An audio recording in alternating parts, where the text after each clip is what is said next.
hadisi na 69 annabi sallallahu alaihi wasallam ya ce la yu'minu ahadukum ɗayanku ba zai taɓa kasancewa mai imani ba hatta akuna ahabba ilaihi min walidihi har sai na kasance na fi soyuwa zuwa gare shi fiye da mahaifinsa wa waladihi da ɗansa wan nasi ajma'in da kuma mutane baki ɗaya.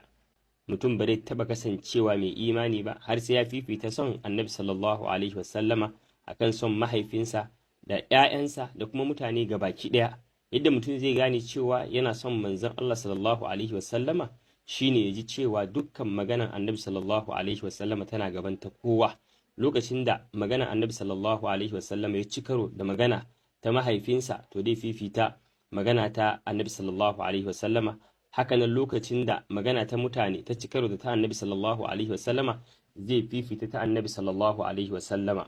Wannan shine hakikanin so ga annabi tsira da amincin Allah su tabbata a gare shi, a yi masa da'a cikin abin da ya umarni, sannan kada a saba masa, sannan kada a bauta wa Allah sai da abin da annabi sallallahu alaihi wasallama ya shar'anta.